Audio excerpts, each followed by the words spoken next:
마가복음 5장으로 넘어왔는데요. 이 마가복음 5장은 이제 오늘 본문부터 시작해서 차례대로 이런 세 가지 이적들이 등장할 겁니다. 오늘 본문에서 읽은 대로요, 거라사 지방에 예수님 가셔서 군대 귀신 들렸던 사람을 온전하게 치유해 주시는, 그런 회복하게 해 주시는 이런 이적이 오늘 1절부터 20절까지의 말씀이고, 또 이어서 혈루증을 앓고 있던 여인을 치유하시는 이적이 나오고, 그리고 회당장 야이로의 딸을 죽음에서 다시 살려주시는 이적을 말씀해 주실 겁니다. 오늘은 5장을 읽었지만 오늘 본문 전에 4장 말미에 예수님이 어떤 일이 있었습니까? 풍랑이 일던 바다를 잔잔하게 하시는 일이 있었지 않습니까? 이 4장 말미에 풍랑이 일던 바다를 잔잔하게 하셨는데, 그것은 모든 만물을 통치하시는 예수님의 능력을 의미하지요. 또 5장에 와서 귀신 들린 사람을 치유하시고 질병을 또 치유해 주시는 것은 우리 인간이 갖고 있는 영혼, 그리고 또 육신, 이것의 건강까지도 완전하게 치유하시는 주님의 능력을 우리에게 복음으로 말씀해 주시는 겁니다. 그리고 회당장 야이로의 딸을 죽음에서 살려주신 것은 이제는 우리 인간이 가장 두려워하는 그 죽음까지도, 우리 인간의 입장에서 볼 때는 모든 것이 끝났다고 여겨지는 그 죽음까지도 다 주님의 통치 아래, 그리고 주님의 권능 아래 있다는 것을 의미합니다. 즉 인간의 모든 질고를 치유하시는 분이 예수님이시라는 것을 오늘 5장이 우리에게 전해주시는 복음인 거예요. 오늘 본문과 같은 이 거라사 지방에 귀신 들린 사람을 회복시켜 주신 내용의 말씀이 마태복음 8장과 누가복음 8장에도 병행해서 등장을 합니다. 그런데요, 마태복음 8장 28절에는 오늘 본문 마가복음 5장 1절에서는 거라사 지방이라고 했는데, 마태복음 8장 28절에서는 가다라 지방이라고 그랬습니다. 지금 현대 신학에서도 지정학적인 면에서 오늘 본문의 그 배경이 되는 거라사 혹은 마태복음에서 말하는 가다라 지방이 정확히 어딘지는 잘 모릅니다. 다만 많은 학자들이 가다라 지방이라고 하는 어떤 특정한 지역이 있었을 것인데, 그 중에 한 부분이 거라사 지방이 아니었을까, 이런 정도 추론은 하고 있지만, 그러나 정확하게 아직 이 지역이다, 고고학적 발굴을 통해서 아니면 남겨진 문헌을 통해서 딱 여기다, 이렇게 특정한 장소를 지정하지는 못하고 있습니다. 오늘 본문이 본격적으로 전개되는 것을 보면요, 예수님이 배에서 내리신 후에 이런 상황이 펼쳐지고 있지요. 본문 5장 2절을 보면 배에서 나오심에 곧 더러운 귀신 들린 사람이 무덤 사이에서 나와 예수를 만나니라. 여러분, 이 사람, 더러운 귀신 들린 사람이 오늘 이 본문 속에서 아니면 평생 인생을 살면서 제일 행복한, 가장 축복된 것은 뭐냐면, 비록 지금은 아주 몰골이 그 영혼이 피폐한 상태이기는 하지만 예수를 만났다는 사실이에요. 예수님을 만났다는 사실이에요. 여러분, 이 예수를 만났다는 것 이 자체가 그의 인생을 회복시키잖아요. 그의 가정을 회복시키시고 그의 삶의 자리를 다 회복시키시는 거예요. 그렇게 우리도 예수를 만나면 쓰러졌던, 피폐해졌던, 망가졌던 우리의 인생 다 하나님께서 회복시켜 주실 줄로 믿습니다. 오늘 이 5장 2절에서 더러운 귀신 들린 사람이라고 그랬는데, 이 더러운이라는 말은요, 헬라어로 아카다르토라고 합니다. 그런데 이 아카다르토라는 뜻을 사전을 찾아보니까 불순한, 또는 불결한 이런 뜻이에요. 우리 더러운 거 보면 이거 참 그 사람 불결하다, 그 물건 불결하다, 위생 상태가 불결하다 이런 말 쓰잖아요. 그러면 그 불결하면 접촉하고 싶어 하지 않잖아요. 또 순수한 것에 뭔가 이물질이 들어가면 그거 불순하다고 그러잖아요. 그 불순하다 또는 불결하다는 것, 이 아카다르토라는 것은 사람들이 접촉하고 싶어 하지 않지요. 이 더러운 귀신 들린 사람은 헬라어 원문으로 해석을 하면 무슨 뜻이냐면 그는 곧 불결한 영을 가진 사람이다, 그런 뜻이에요. 그러니까 불순한 영을 가진 사람이다, 그런 뜻이에요. 참고로 마태복음 8장에는요 이 무덤 사이에 거처하던 사람이 몇 명 나오는지 아세요? 몇 명 나올까요? 마태복음 읽어보신 적 없으세요? 제가 지금 남의 나라 얘기를 하나요? 마태복음 8장에 똑같은 얘기가 나온다고 그랬잖아요. 몇 명 나옵니까? 갑자기 질문하니까 확 다 머리가 하얘진 거예요? 답이 나올 것 같은데 너무 유명한 말씀이라. 몇 명 나옵니까? 여기 답이 있는데도 답을 안 하네. 몇 명 나옵니까? 2명. 오늘 집에 가서 마태복음 8장 꼭 읽으세요. 네. 고개만 끄덕이지 마시고. 그런데 오늘 본문 마가복음에는 몇 사람이 나오는 거예요? 1명. 1명이 나와요. 이것에 대해서 왜 마태복음과 마가복음과 마태복음의 자료가 다를까 해가지고 제가 여러 개 주석을 보니까 뭐 다양한 설명들이 있는데, 그런데 가장 대표적으로 우리 장로교 만든 깔뱅, 종교개혁자 깔뱅은 주석에서 왜 이 마가는 원래는 2사람이었을 거다, 그런데 마가는 그 2사람 중에 좀 더 중증인 사람, 좀 더 심한 사람, 이 마가복음에 등장하는 이 한 사람을 강조하기 위해서 이 한 사람을 부각시켰다, 이렇게 해석을 했더라고요. 왜 마가는 한 사람이고 마태는 2사람인지는 나중에 천국 가서 확인하십시오. 목사님, 그러면 그 증명할 방법은 없나요? 제가 증명하면 예수님이죠. 그 몰라요. 그러나 아무튼 깔뱅은 그렇게 해석을 했어요. 그런데 이 사람이 왜 무덤 사이에 거처하고 있었을까요? 여러분, 이 귀신 들린 사람이라고 하면 정상적인 사람과 살 수 없잖아요. 정상적인 사람들이 일단 그를 거부하겠죠. 자기네들의 공동체에 들어오지 못하게 막을 거라고요. 또는 가족들도 그를 밀어낼 거라고요. 일반적인 그 사회생활 속에 또는 가정 속에 그가 들어갈 수 있는 공간이 없어요. 그래서 귀신 들린 사람들은 보통 외진 곳에 가서 머무는데, 이 팔레스틴에서는 주로 무덤 사이에 거주했다고 합니다. 여러분, 이 팔레스타인의 무덤은 우리처럼 땅을 파가지고 거기에 시신을 안장하는 그런 형태가 아니라, 이스라엘을 가서 보시면 또는 터키 같은 중근동 지역을 가보시면 의외로 석회 동굴들이 많습니다. 그래서 사사기 시대 때 보면 블레셋이 이스라엘을 공격해 올 때 이 이스라엘 사람들이 어디에 숨습니까? 산에 작은 동굴들 속으로 숨어 들어갑니다. 지금도 가서 보면 동굴이 정말 많아요.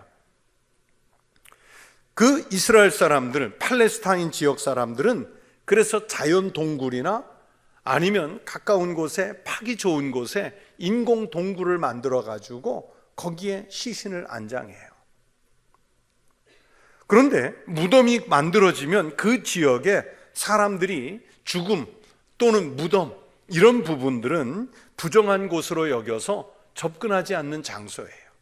심지어 여러분, 이스라엘 율법 율례에 의하면 시신을 만지는 것을 부정한 행위라고 해서 그 시신을 만진 사람은 정결할 때까지 진영을 벗어나서 며칠간 그 자신을 정결하게 하는 시간을 두고 들어와야 되지 않습니까?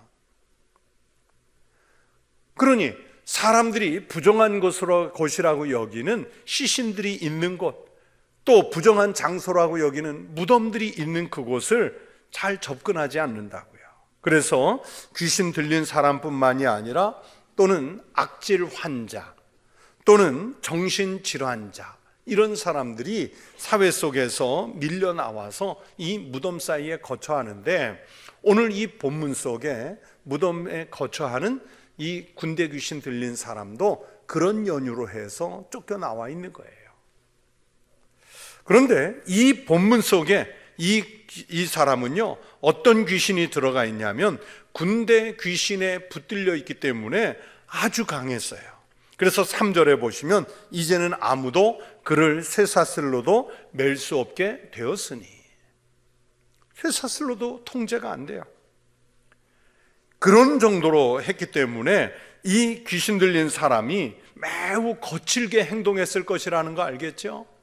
뭐 사람들을 만나면 난동을 부리고요, 해코지를 하고요, 어디로 튈지 모르는 막 천방지축 같은 그런 모습을 보였을 거라고요. 그래서 어떻게 하든지 주변 사람들이 이 사람을 제어하려고 강한 쇠사슬로도 묶어봐요.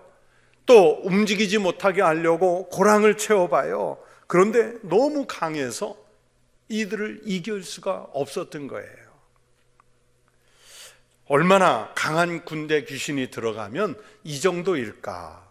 이제 성경을 읽을 때마다 좀 의문이 들 수가 있는데요.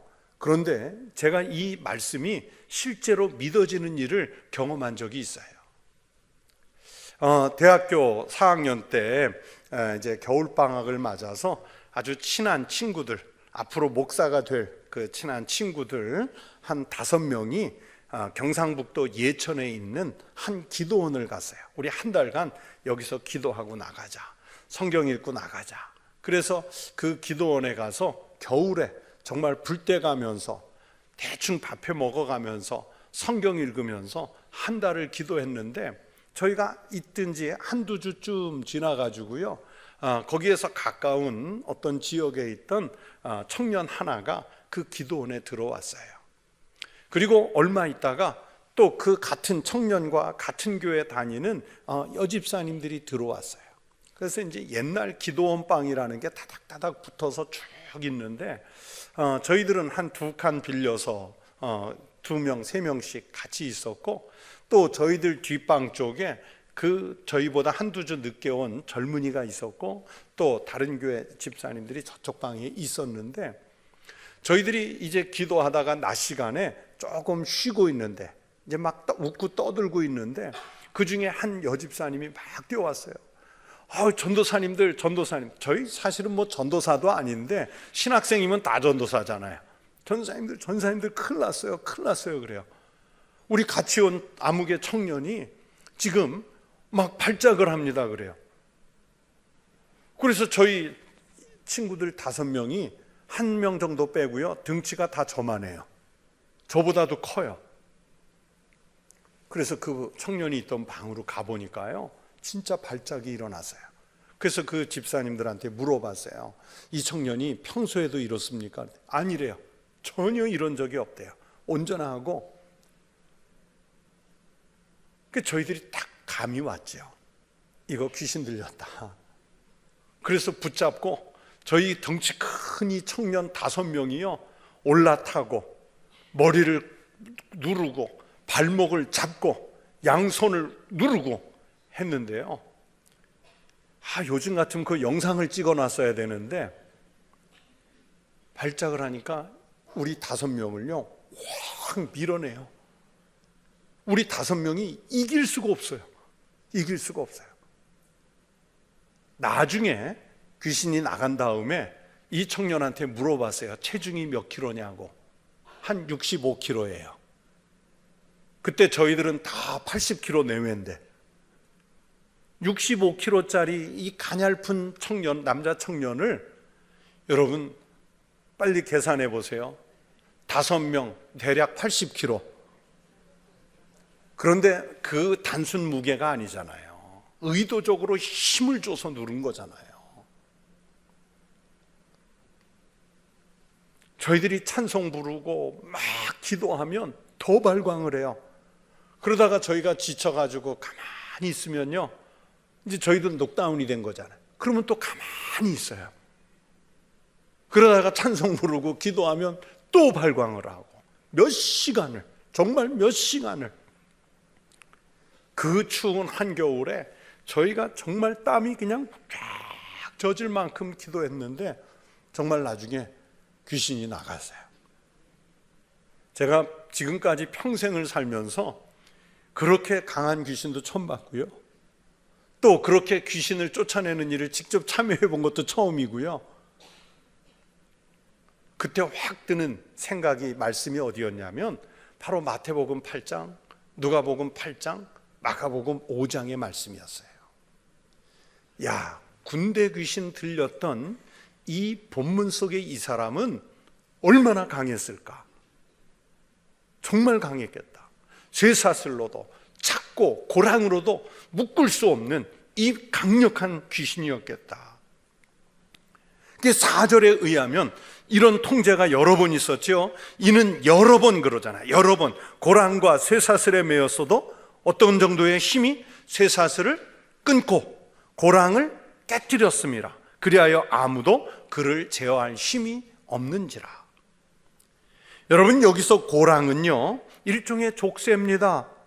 손의 족쇄가, 손을 이렇게 재우는 족쇄가 오늘날 수갑이라면 이 고랑은 죄수들을 움직이지 못하게 묶어주는 양쪽 발목을 묶는 그런 족쇄를 말하는 거예요. 그렇게 족쇄를 채우고 쇠사슬로 묶어도요, 오늘 4절의 말씀대로 쇠사슬은 끊어버리고 고랑은 깨트려버려서 통제가 안 되는 거예요. 그러니 여러분, 사람들이 그를 보면 정말 무서웠겠지요. 무서웠을 거예요. 5절에 보니까 이 사람이 어떻게 하고 다녀요? 밤낮 무덤 사이에 소리를 지르고 자기 몸을 상하게 하고 있는 거예요. 자해를 하는 거예요. 막 그런 상태예요. 또 15절에 보니까 예수님께 완전히 치유받고 난 다음에 옷을 입는 장면이 나오죠. 그 얘기는 뭐예요? 귀신 들렸을 때는 어떻게 하고 있었다는 얘기예요? 옷을 벗고 있었다는 상태예요. 그러니 이런 사람을 보면 보통 사람들이 왜 안 무서웠겠어요? 정말 기겁을 해서 도망을 쳐야 되는 그런 상황이었을 거예요. 이랬던 사람이 예수를 만났습니다. 그러면서 이제 놀라운 기적이 시작이 되지요. 6절에 보니까 그가 멀리서 예수를 보고 달려와 절하며, 여러분, 이것은 그냥 단순한 인사가 아닙니다. 7절을 보시면 마치 신앙 고백을 하듯이 말하지요. 큰 소리로 부르짖어 이르되 지극히 높으신 하나님의 아들 예수여, 나와 당신이 무슨 상관이 있나이까? 원하건대 하나님 앞에 맹세하고 나를 괴롭히지 마옵소서 하나.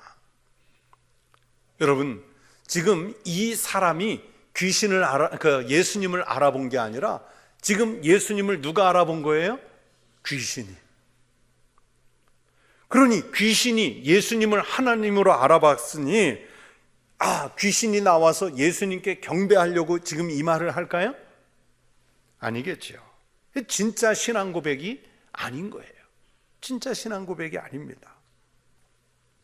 그러면 왜 예수님 앞에 당신은 지극히 높으신 하나님의 아들 예수입니다, 나와 당신이 무슨 상관이 있습니까? 하나님 앞에 맹세하고 나를 괴롭게 하지 마십시오, 이런 부탁을 합니다. 왜 그랬을까?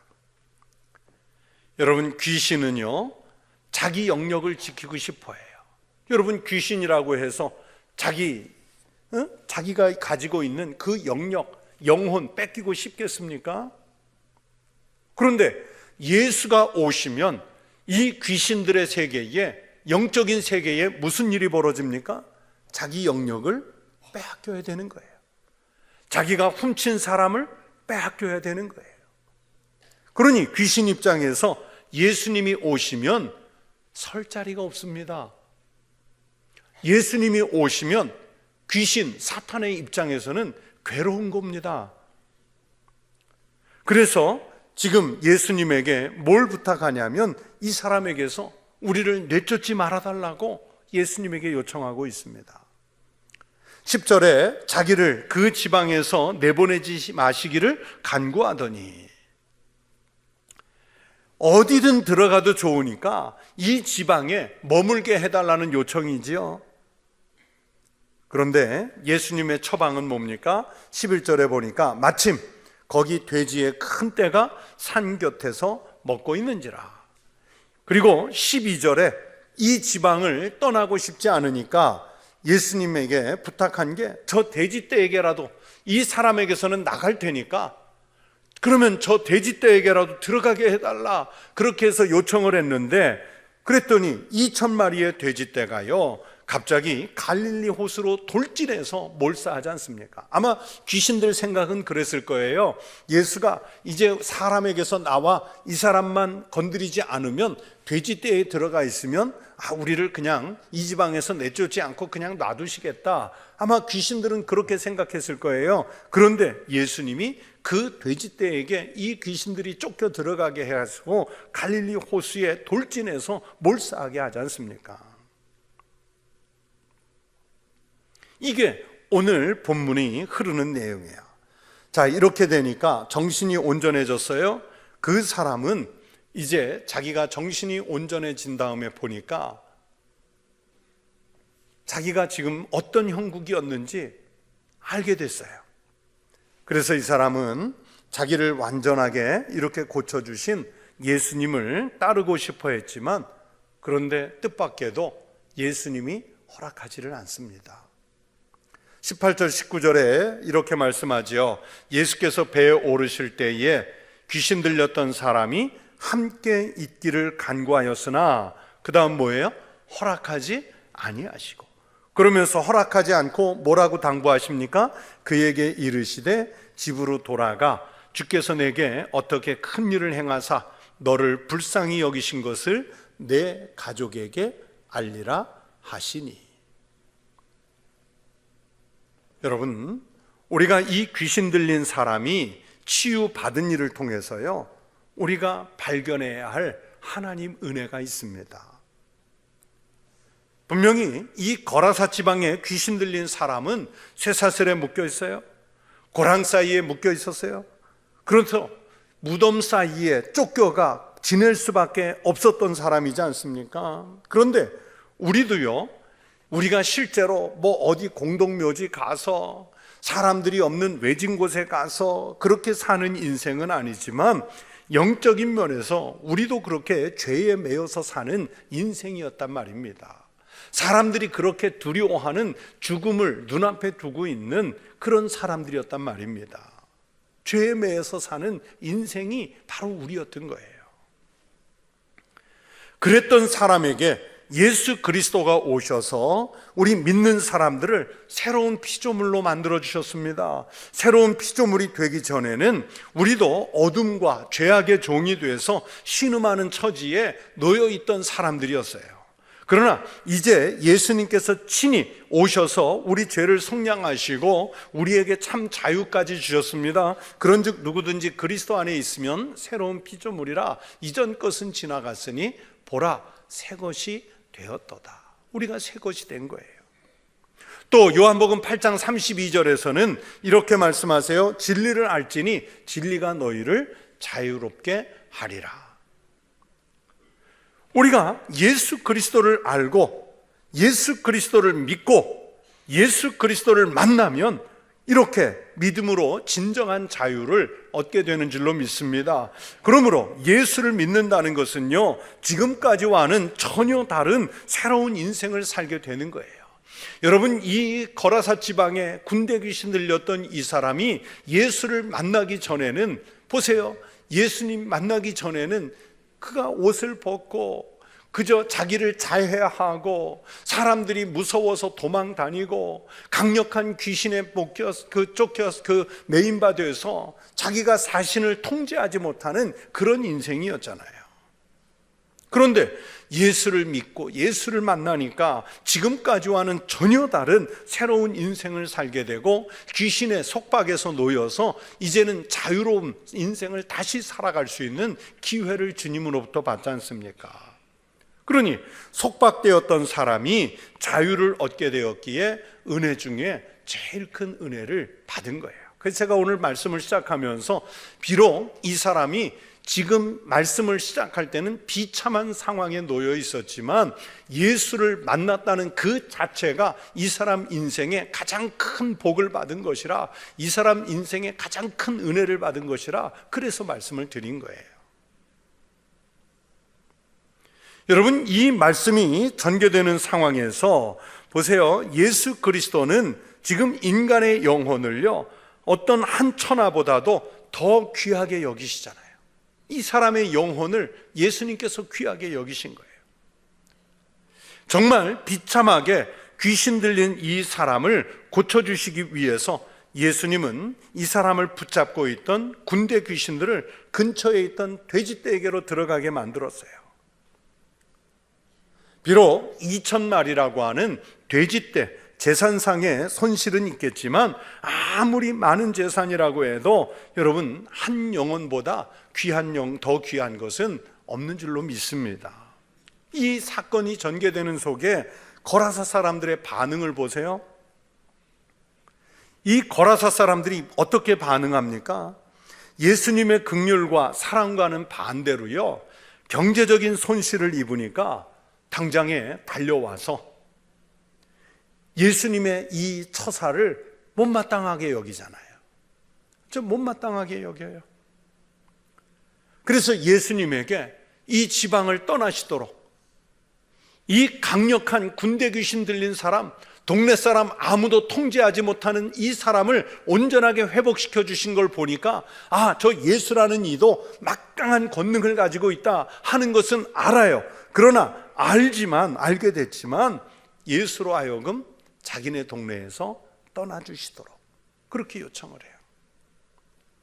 즉 예수님은 이 한 영혼을 천하보다 귀하게 여기셨는데, 이 거라사 지방의 사람들은 이 한 영혼이 회복되는 것보다 지금 뭐가 더 소중한 거예요? 재산. 돼지떼로 상징되는 이 재산이 더 소중했던 거예요. 아, 예수라는 이가 우리 마을에 있다 보면 저 돼지떼는 물론이고 나만 아는 게 없겠다. 우리의 것을 다 손실당할지를 모르겠다. 훼손될지를 모르겠다. 그렇게 재물의 손실을 안타까워하는 거예요. 없어진 것에 대해, 또 앞으로 없어질지 모르는 것에 대해 두려운 거예요. 그래서 오늘 이 본문 속에 거라사 지방의 사람들은요, 인간적인 이 손익 계산 때문에 예수님을 밀어낸, 예수님을 거절한 아주 대표적인 사람들이에요. 여러분, 실제로요, 교회 안에서도 똑같습니다. 예수를 믿으면서 손익을 따질 때가 얼마나 많습니까? 내가 예수를 믿는 것 때문에, 신앙 때문에 이만큼의 시간을 써도 될까? 너무 아깝지 않은가? 내가 예수를 믿는다는 것 때문에 이 사람을 만나도 될까? 그거 만나는 것 때문에 아깝지는 않은가? 헌금을 할 때 돈을 계산해요. 이 돈이면 집에 뭐를 마련할 수 있는데, 누구에게 어떤 자식들에게 혜택을 줄 수 있는데, 내가 이것을 꼭 교회 헌물로 바쳐야 하는가? 그걸 계산해요. 그래서 머릿속으로 계산해보고 그걸 포기하는 경우가 얼마나 많습니까? 여러분, 교회 안에서도요, 이 일을 하면 예산을 다루고 예산을 집행하고 그러다 보면요, 그 돈 문제에 매우 민감한 사람들이 있어요. 여러분, 세속적 경제관은 뭡니까? 저비용 고효율이에요. 그렇지 않아요? 돈은 적게 쓰고 쓴 것보다 훨씬 더 효율이 높아야 이게 좋은 거지요. 경영을 잘하는 거지요. 그래야 수익이 남을 것 아니에요? 그런데 신앙적 경제관은 또는 교회의 경제관은 그렇지 않아요. 고비용, 저효율입니다. 교회도 저비용을 들여서 고효율이 나오면 좋겠지만 여러분 보세요. 전도하는 일, 선교하는 일, 한 영혼을 살리는 일, 이웃을 구제하는 일, 다음 세대를 위해 투자하는 일, 고비용이란 말이에요. 효율도 없어요. 여러분 요즘에 많은 교회들이 노인대학을 거의 없애는 이유가 뭔가요? 수백만 원, 수천만 원 노인대학에 투자를 했는데 1년에 전도가 한두 명도 안 돼요. 뭐 당장에 우리 교회도 120명 이상의 지역 노인들이 오시지만은 거기에 수천만 원 예산을 써서 우리가 노인대학, 늘푸른대학 경영해 보지만 여러분 늘푸른대학, 청북교회가 이런 좋은 장소, 좋은 교육, 좋은 환경, 식사까지 막 제공해 주시니까 감사합니다. 이제 청북교회 등록해서 일생 동안 변하지 않고 신앙생활 잘하겠습니다 하고 등록하는 인원이 1년에 10명, 20명, 30명 막 되든가요? 여러분 손익 계산하면요 우리 교회도 이거 당장 접어야 돼요. 당장 접어야 돼요. 1년에 한두 명 올까 말까잖아요. 그 한 영혼, 그 한 사람을 귀중히 여길 뿐만 아니라 이 지역사회에 교회가 그리스도인이 빗대고 소금되기 위해서 하는 거지 투자한 만큼 우리가 거두기 위해서 하는 게 아니에요. 그런데도 교회 일을 아주 그냥 돈을 치독하게 따지는 사람들이 있어요. 제가 부목사로 있던 교회에 장로님 한 분이 별명이 한주소금이었어요. 한주소금 다 아시죠? 아주 짠 소금의 대명사. 그래서 당회하고 막 그러면 그분이 회계를 맡았을 때 다른 장로님들이 막 부서에서 위원회에서 그게 당신 돈이냐고, 교회 돈이고 예산 편성된 거 달라는데 우리도 부서를 해야 되는데 안 나와요. 그래서 아예 교회의 그분의 공식 별명이 한주소금이었어요. 한주소금.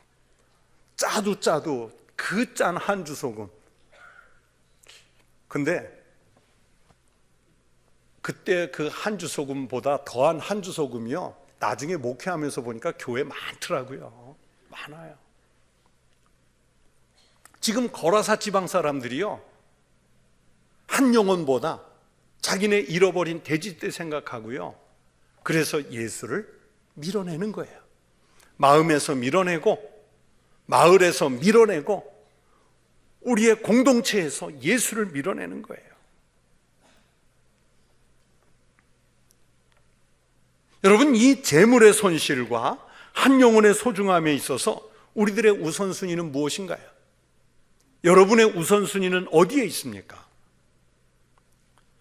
여러분 국가에 대해서 이야기할 때 이런 얘기 많이 하죠. 뭐 미국이든 이스라엘이든 자기네 납치돼 있거나 또는 전쟁터에 나갔다가 전사한 군인이 있으면 그 국민을 어떻게 하든지 그 군인을 어떻게 하든지 찾아오지 않습니까? 그런 것을 보면서 우리가 부러워할 때가 많아요. 여러분 국가라는 것은 국민을 보호해야 돼요.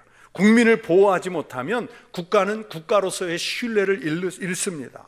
그러면 교회는 그리스도인은 어떤 역할을 해야 되느냐? 한 영혼을 귀하게 여겨서 살리는 거예요. 보호하는 거예요. 그러나 우리는 너무나도 쉽게 영혼이 시험 들거나 그 영혼이 상하게 하는데 별로 관심을 두지 않아요. 영혼을 살리기 위해서라면 무엇이라도 해야 하고 그 영혼을 사랑하는 마음을 가져야 하는데 그렇지를 못해요. 상처를 주고 심지어는 어렵게 전도해서 데려다 앉혀놓고 시험에 들게 해서 그냥 나가 자빠지게 만드는, 그래서 그 영혼이 오히려 피폐해지는, 나중에는 오히려 교회를 전혀 안 다닌 사람보다 더 불신자로 머물도록 방치해버리는 이런 경우들이 종종 있지 않습니까? 우리 그리스도인은요 전도와 선교에 자유로운 사람이 없습니다. 영혼을 사랑하는 그 믿음을 가지고 정말 시간도 투자하고 물질도 투자하고 관심도 투자하고 사람도 투자해서 오늘 거라사 지방에 이 군대 귀신 들린 것 같은 영혼으로 살아가는 영혼들을 살릴 의무와 책임이 우리에게 있는 줄로 믿습니다. 또 예수님은요, 이 영혼을 고치셔가지고 제자로 데려가신 게 아니에요. 이 사람이 예수님과 함께 있고 싶어 하니까 아이고 잘됐다, 사람 손 모자라는데 따라와라, 그렇게 하셨나요? 허락하지 아니하시는지라. 허락하지 않고 어떻게 합니까? 19절 다시 보시면 그에게 이르시되 어디로 돌아가? 집으로 돌아가. 주께서 내게 어떻게 큰 일을 행하사 너를 불쌍히 여기신 것을 내 가족에게 알리라 하시니, 그러잖아요. 여러분, 이 사람에게 예수님이 당부하시는 게 뭐예요? 당신이 받은 이 구원의 감동을 먼저 누구에게 알리라고요? 가족에게. 또 당신이 살고 있던 대가볼리 마을에 들어가 알리라는 거예요. 여러분, 예수 믿고 천국교회 다니면서 예수 믿고 구원을 받은 그 감화와 감동이 여러분에게 있으세요? 그러면 그 구원의 감동을 가족에게 가서 알리시나요? 여러분, 오늘날 정말 안타까운 현실은 뭐냐면 우리 교회뿐만이 아니라 모든 지금 한국교회 다음 세대 걱정할 때 제1번의 그 우선순위로 떠오르는 게 뭔지 아세요? 항존 직분자들의 교회 출석입니다. 그런데 이 항존 직분자들의 자녀들이 왜 교회를 안 나오는지 그것도 설문조사가 돼 있어요. 엄마, 아버지, 그 부모님의 신앙에서 존경할 모습을 못 본다는 거예요. 구원 얻은 감격, 감동을 가지고 가족들에게 이 예수 믿고 받은 구원의 감격을 전하지를 못하는 거예요. 그러니까 방치해요. 아유, 나오든 말든. 명절 때 같은 때 보면요, 교회에 부모님께 인사온, 주의를 껴서 인사온 많은 교인들, 자녀들이 있는데요, 그들은 그냥 집에 놔두고 그냥 우리 교인만 와서 예배드리잖아요. 많은 경우. 실제로 정말 자녀들에게 안타까운 마음으로 복음을 전합니까? 여기서 받은, 야, 오늘 성경을 읽었더니, 오늘 기도를 했더니, 오늘 말씀을 들었는데, 오늘 아무개의 간증을 들었는데, 오늘 교회에서 어떤 봉사를 하다가 주님이 나에게 오늘 이런 은혜를 주셨다, 그러면서 자녀에게, 남편에게, 아내에게, 부모님에게, 손자, 손녀에게 여러분 가서 그 감동을 얘기하세요? 그런 감동은 싹 없어지고 오히려 아유, 내가 오늘 같이 일한 그 아무개 집사 그냥 속을 긁길래 그냥 한 소리 팽 해주고 왔다.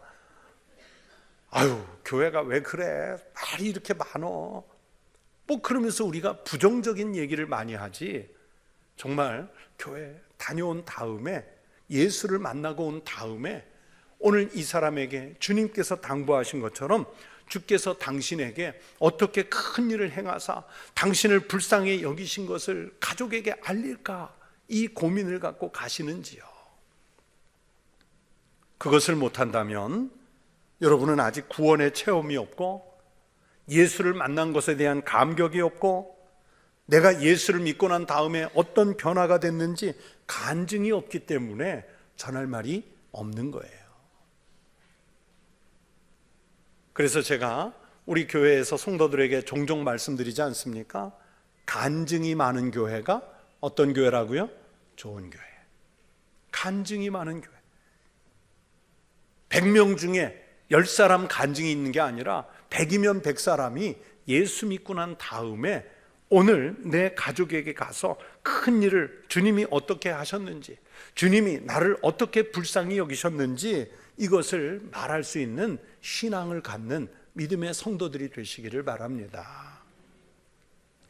그래서 이 귀신 들렸던 것에서 고침받고 전혀 새로운 삶을 살게 된 이 거라사 지방의 한 광인처럼 우리도 예수를 만난 그 기쁨 때문에, 그 축복 때문에 우리의 몸이, 우리의 마음이, 우리의 영혼이, 우리의 삶이 치유되고 지금까지와는 전혀 다른 온전한 삶을 살아가는 믿음의 성도들이 되시기를 우리 주의 이름으로 축원합니다. 기도하겠습니다. 하나님 아버지, 감사합니다. 우리에게 예수 그리스도를 만나 죽음의 자리에서 벗어나 죄의 사슬로 우리를 얽어맸던 그 현장을 벗어나 하나님께서 우리를 새롭게 하시는 전혀 새로운 삶을 살 자리로 옮겨가게 하시니 감사를 드립니다. 군대 귀신 들렸던 사람이 정신이 온전하여지고 또 예수를 따르고자 하는 열망을 표현했던 것처럼 우리도 삶을 회복하여 주님을 열심히 따르고 싶은 그 구원의 감화와 감동을 갖게 하여 주시옵소서. 주님이 그 사람에게 당부했던 것처럼 우리도 가족들에게 돌아가 또는 내가 살고 있는 이웃들 사이에 돌아가 예수를 만나 예수께서 우리에게 어떻게 큰 일을 행하셨는지, 우리를 어떻게 불쌍히 여기셔서 치유해 주시고 회복시켜 주셔서 영원한 생명을 주셨는지 간증하는 그런 믿음의 삶을 살게 하여 주시옵소서. 하나님 아버지, 이 시간 주님께 귀한 예물을 드린 손들이 있습니다. 이 손에 그 가정에, 일터에 후하고 넉넉하게 채우시는 하나님의 복이 있게 하여 주시옵소서. 감사하오며 예수 그리스도의 이름으로 기도드리옵나이다. 아멘.